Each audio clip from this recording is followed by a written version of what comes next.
لیے ضروری تھا کہ وہ پیسے وفاقی حکومت براہ راست وہاں پہ خرچ کرتی، لہٰذا انشاءاللہ وہ براہ راست ختم بھی کیا جائے گا. جیسے آپ کو معلوم ہے کہ یو اے ای کے ساتھ ایک بہت بڑا ڈیسیلینیشن پلانٹ جو ہے وہ اس کے منظوری ہو چکی ہے، اور انشاءاللہ کراچی کے لوگوں کا جو پینے کا پانی کا پرابلم ہے وہ حل ہو جائے گا. اس کے ساتھ عائشہ عزیز کو مینیجنگ ڈائریکٹر پاک برنائے انویسٹمنٹ کمپنی لمیٹڈ جو ہے وہ اپوائنٹ کیا گیا ہے. اسلام آباد سی ڈی اے کے چیئرمین کے لیے امپورٹنٹ تھا، اس کے لیے عامر صاحب جو چیف کمشنر ہے اس وقت، ان کو سی ڈی اے کے چیئرمین کی ایڈیشنل ذمہ داری جو ہے وہ دی گئی ہے. لیکن اس کو اہم بات یہ ہے کہ پرائم منسٹر صاحب نے یہ حکم دیا ہے کہ سی ڈی اے کا چیئرمین پرائیویٹ سیکٹر سے لیا جائے، لہذا اس کے لیے جو قانونی طریقہ کار ہے، ایڈورٹیزمنٹ ہے، وہ دی جائے گی، اور اس کے بعد جو پرائیویٹ سیکٹر سے ان کو جو ہے وہ ایک پروفیشنل جو ہے اس کو سی ڈی اے کا چیئرمین لگایا جائے گا. لیکن ان دا مین ٹائم عامر علی احمد جو ہیں وہ ایڈیشنل ذمہ داریاں یہ جو ہیں یہ پوری کریں گے. اکنامک کوآرڈینیشن کمیٹی نے جو فیصلے کیے تھے 1/1/2019 کو، ان کو جو ہے وہ اس کو اپروو کیا گیا ہے. گھارو سولر پرائیویٹ لمیٹڈ کا جو ریفرنس تھا، ان کا ٹیرف جنریشن تھا، اس کی جو ہے وہ اپروول دی گئی ہے. اور اب جو موسٹ امپورٹنٹ کام جو آج کیبنٹ نے کیا تھا، اور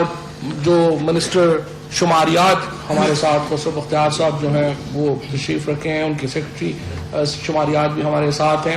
تو ہم دیکھ رہے تھے کہ مہنگائی کے اوپر بڑی بات ہو رہی تھی کہ مہنگائی ہو گئی ہے اور کیا ہوا ہے کیا نہیں ہوا. سو کابینہ کو آج ایک پوری پریزنٹیشن دی منسٹر صاحب نے بھی اور سیکرٹری صاحبہ نے بھی، جس میں بتایا گیا کہ اس وقت ملک میں مہنگائی کی صورتحال ہے کیا. تو میں یہ چاہوں گا منسٹر صاحب کہ اس کو آپ ہی لیڈ کریں اور ہمیں بتائیں کہ اس میں کیا معاملہ کیا. بسم اللہ الرحمن الرحیم. پرائم منسٹر صاحب کی ڈائریکشن پہ پچھلی کابینہ میٹنگ میں انہوں نے ڈائریکشن دی کہ ملک کے اندر اس وقت مجموعی افراط زر کی کیا شرح ہے، اور افراط زر کی جو یہ شرح ہے جس میں اگر بڑھائی ہوئی ہے، انکریز ہوئی ہے یا کمی ہوئی ہے، تو وہ کس سیگمنٹس آف سوسائٹی کو، کس طبقے کو، انکم گروپ پہ ان کا زیادہ امپیکٹ آ رہا ہے. تو آج جو میں آپ کے سامنے جو ہم نے کابینہ میں پیش کیے نمبرز، وہ میں آپ کو یہ بتانا چاہتا ہوں کہ یہ numbers Pakistan bureau of statistics کے ہیں. پاکستان کے اندر 1999 سے اب تک جتنے بھی انفلیشن کے فگرز ہیں وہ پاکستان بیورو آف اسٹیٹسٹکس دیتا ہے، اور یہی وہ فگرز ہیں جس کے اوپر اسٹیٹ بینک انفلیشن کے فگرز تعین کرتا ہے، اور باقی عالمی مالیاتی ادارے بھی اسی فگرز کو کوٹ کرتے ہیں. تو عرض یہ تھی کہ جب ہم نے دیکھا کہ فیکٹس جو ہے وہ ہمیں کیا بتا رہے ہیں، اور اس سے اصل پکچر کیا سامنے آ رہی ہے، نہ کہ جو ایک بیانیہ پیش کیا جا رہا تھا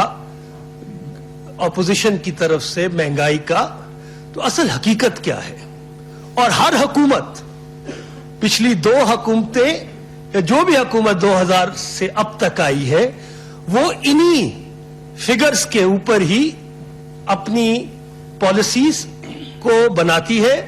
اور اپنی انہی فگرز کو عوام کے سامنے پیش کرتی ہے.